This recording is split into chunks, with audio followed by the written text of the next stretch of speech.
Olha, enquanto as pesquisas vêm mostrando um cenário totalmente empatado, né? Ninguém com muita vantagem e sempre dentro da margem de erro, parece que um novo ator pode entrar agora para bagunçar esse cenário aí da eleição para a presidência da República em 2026. A gente está falando de um velho conhecido, tá? Ciro Gomes foi convidado oficialmente pelo PSDB para ser candidato à presidência da República. Jefferson Rodrigues, meu amigo, direto de Juiz de Fora, jornalista, marqueteiro, está aqui para comentar isso comigo.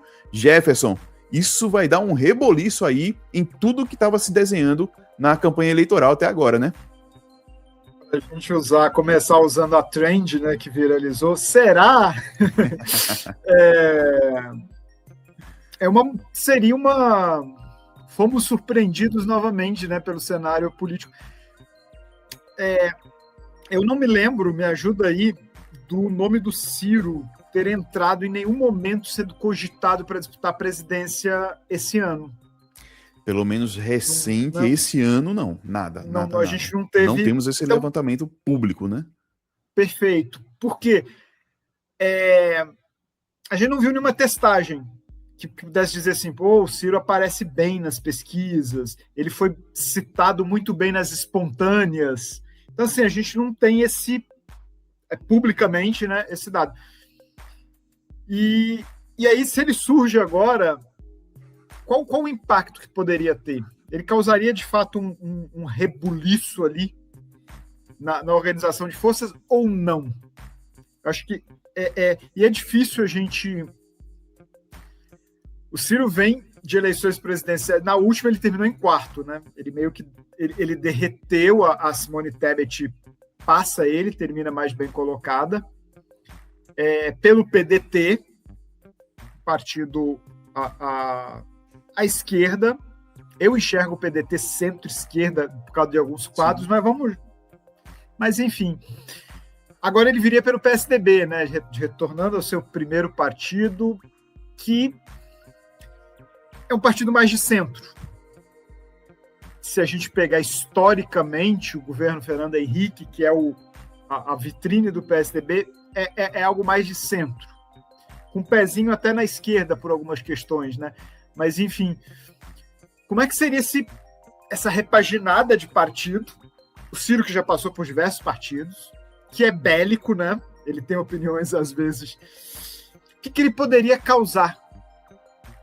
E eu tenho uma certa dificuldade, eu vou dar uma opinião aqui, mas eu tenho uma certa dificuldade de ver organização partidária em torno da candidatura dele. Poderia ser um nome do PSDB e que eu acho que não aglutinaria forças. Então, desse lado, eu tenho essa dificuldade de...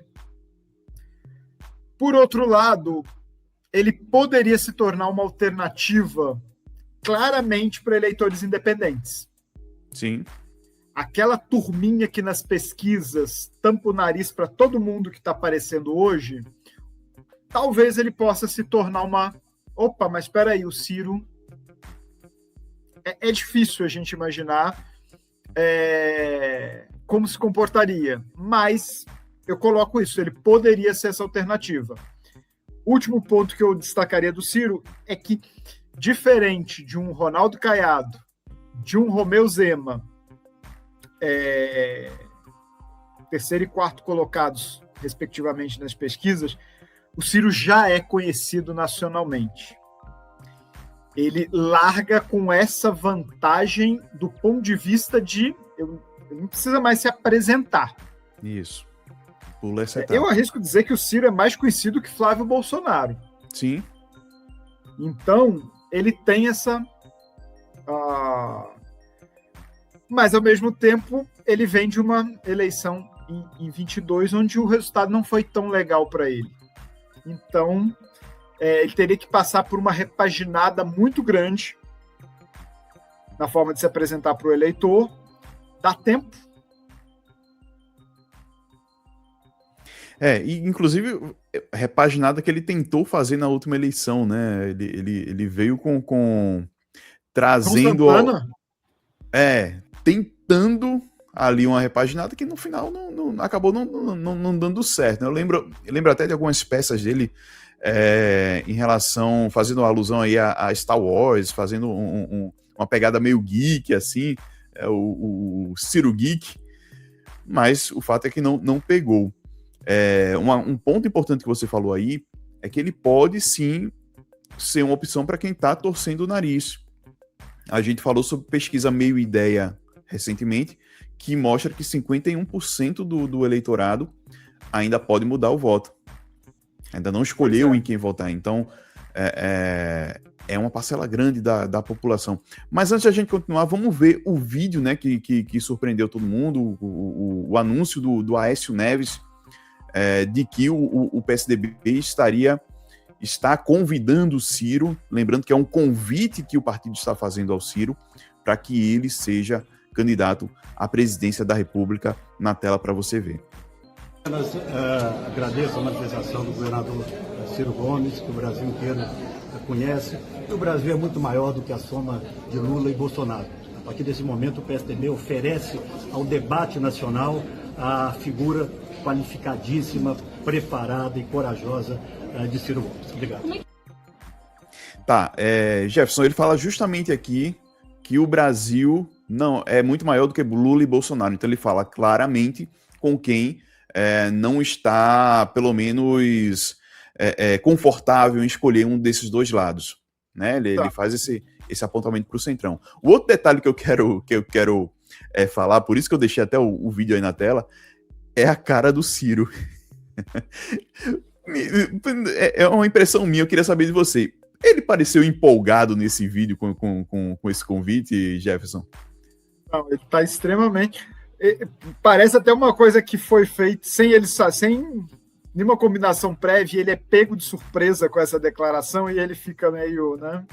Ele está extremamente...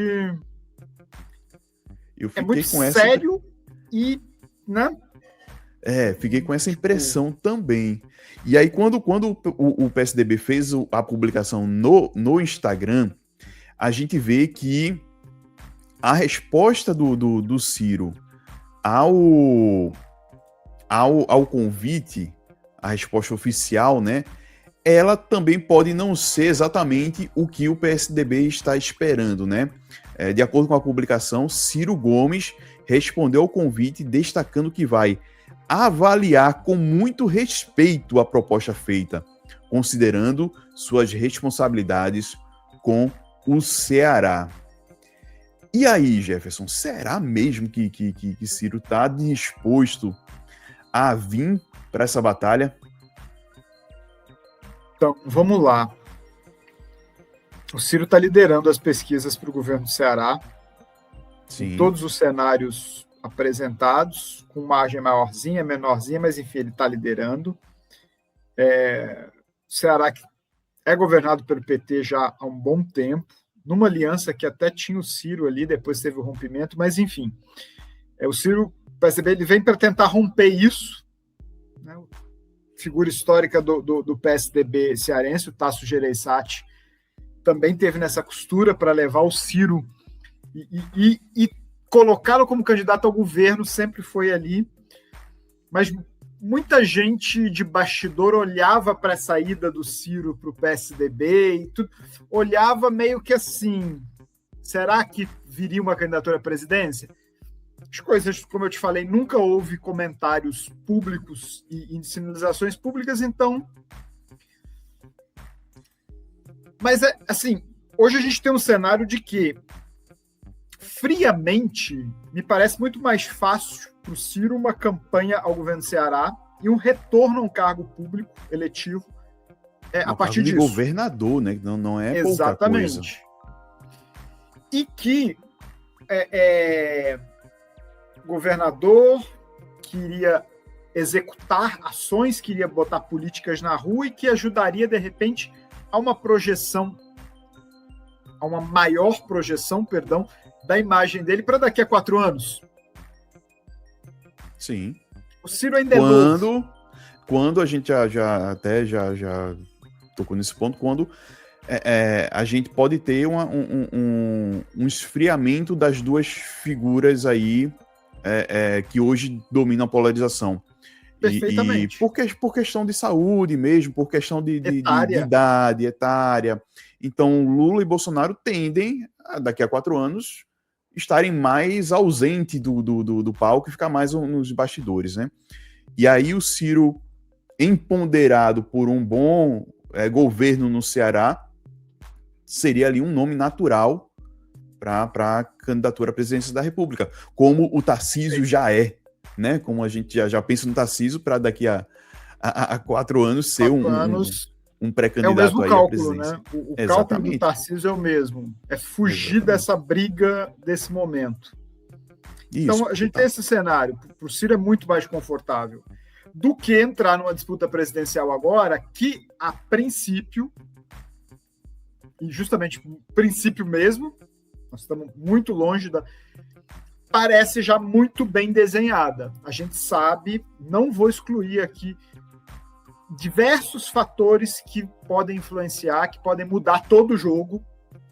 Tem um imponderável aí, tudo pode acontecer, mas numa leitura fria de agora, parece que está desenhado o cenário. Então, eu não sei se compensaria para ele meter o nariz nessa história agora. Exato. Só para a gente dar uma passeada aqui pela situação do Ciro, né, para ilustrar bem o que o Ciro vive no Ceará em relação à intenção de voto. Olha, a pesquisa da Atlas Intel, que foi divulgada no início do mês, mostra, num cenário de primeiro turno, Ciro Gomes empatando ali com o Eumano, mas com o atual governador, Eumano, né, de Freitas, mas com a vantagem aqui dentro da margem de erro. E aí a gente vai para todos os cenários seguintes, com a presença de Ciro, tá? Que Ciro só tá atrás, nesse cenário aqui, de um empate técnico também, atrás da margem de erro, com o Camilo Santana. No caso, o Camilo Santana via ser o candidato do PT ao governo do Ceará. Nas outras todas, de segundo turno, inclusive contra o próprio Camilo, o Ciro está à frente. Então, assim, é um cenário hoje muito natural e muito mais atrativo para o Ciro continuar nessa disputa para o governo do estado do Ceará. Seria realmente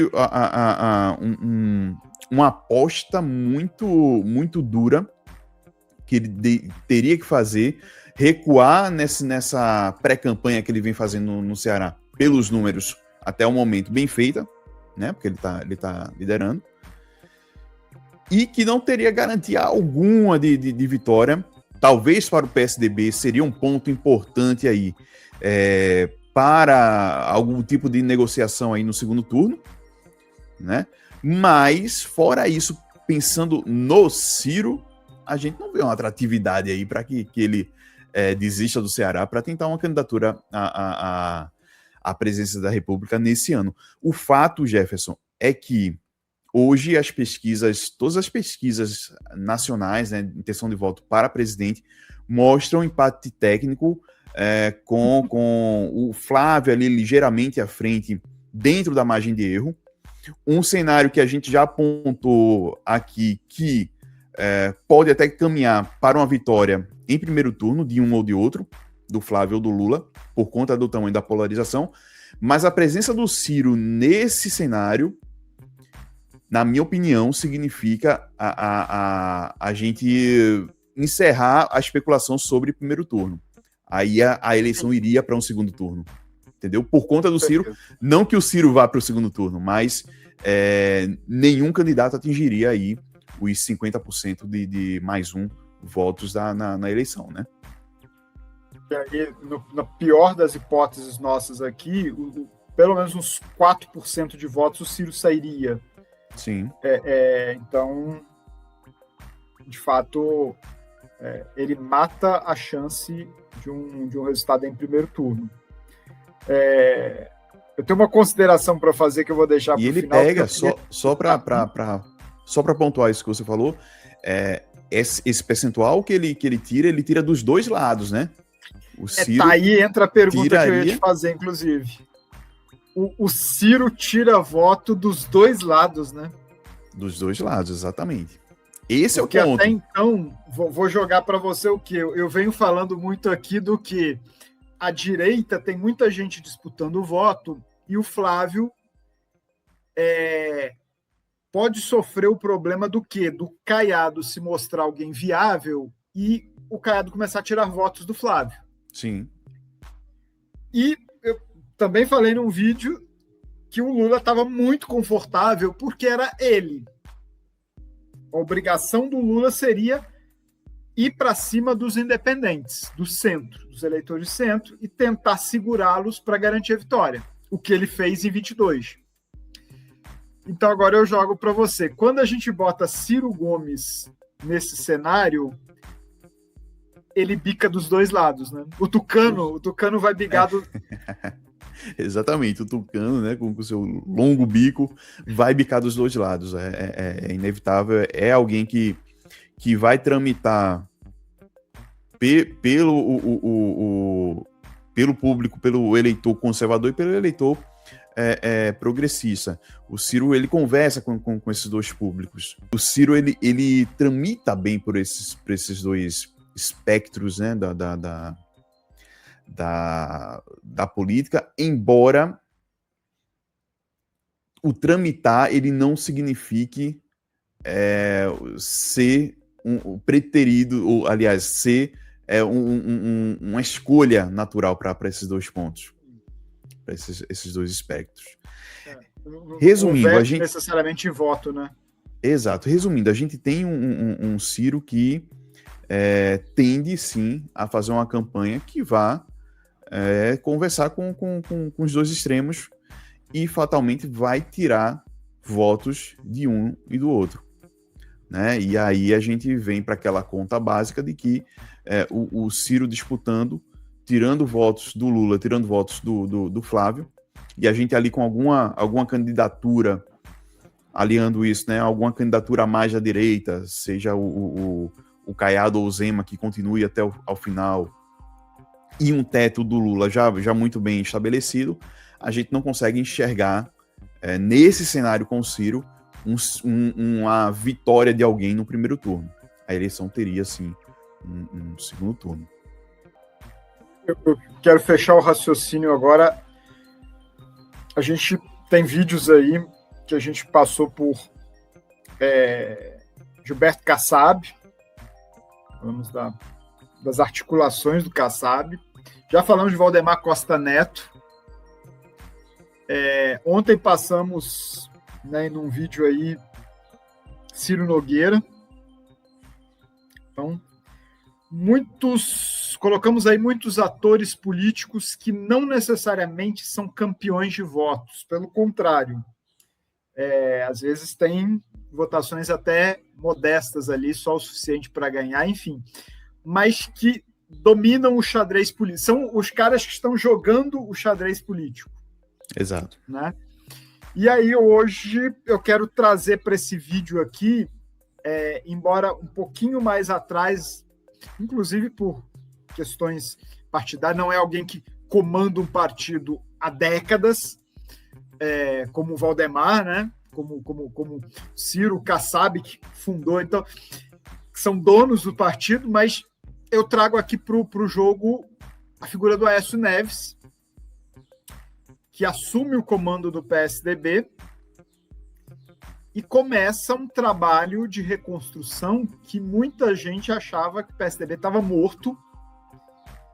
E aí hoje a gente vê o PSDB que ganhou um monte de deputados na janela, você vê o Aécio negociando candidaturas, alianças, chegando ao ponto de oferecer aí uma possibilidade de uma candidatura à presidência da República. Então, se o PSDB não tivesse alternância no comando do partido, como esses outros que eu citei, eu acho que daria muito mais fácil para a gente pegar e colocar o Aécio naquele mesmo bolo. Sim. Mas ele vem se mostrando nessa pré-campanha 2026 como uma grande raposa também da articulação e do jogo do que nós estamos vendo, não sabemos de bastidores. E aí eu vou fechar só para nem é o tema do vídeo, mas há especulações aqui em Minas de que poderia haver uma chapa de Rodrigo Pacheco, PSB, governador, Marília Campos, do PT, para o Senado, e Aécio Neves, do PSDB, na segunda vaga do Senado. Caramba! Começou essa conversa, a gente pode trazer ela para um próximo vídeo, mas só para colocar o quê? Tem muita gente em bastidor mexendo peças no tabuleiro e que, de uma forma ou de outra, pode ser que tenha impacto, um impacto eleitoral que a gente não está nem vendo nesse momento. Então, estamos aí. Estou trazendo mais uma figura para a gente colocar aí nesse joguinho de bastidor. Total. E aí eu já peço para que você que tá aí assistindo a gente, já coloca aqui nos comentários o que é que você acha do Ciro como candidato à presidência. É alguém que vem para ter chances ou não? Ou seria uma campanha ali mais figurativa com outras pretensões políticas, né, no futuro? O Jefferson acabou de falar, a gente tem aí talvez um novo player, aí, um novo jogador nesse tabuleiro que acaba de lançar uma nova peça, que é o Ciro. Então, pelo menos ele está segurando a peça, né, e querendo lançar. querer lançar, já colocou a sua intenção aí. Então, a Aécio é um novo player aí que a gente deve estar atento, sim, às movimentações. Esse vídeo aí, Jefferson, a gente tem que fazer isso sobre o cenário de Minas, porque é no mínimo peculiar, e a gente precisa tá trazendo para que a gente possa, para que as pessoas possam entender o quão a política se move nos bastidores, né? E que às vezes né, ela não faz sentido nenhum para quem está olhando por alto. Exato. Mas tem bastidor aí. A política em off, ela tem muita coisa, muito demais. Detalhezinho, né? Demais. Pois é isso. Então vamos lá. Vamos ver o que é que acontece agora. Será que o Ciro vai aceitar? Rapaz, acho difícil, mas... se o Aécio é um bom articulador, ele vai dar um jeito de convencer o Ciro. Gente, obrigado. Exato. Gente, obrigado, Jefferson. Vamos lá. Valeu. Não deixa de se inscrever, de ativar as notificações e deixar aqui o teu like. Valeu, pessoal. Até o próximo Política em Off.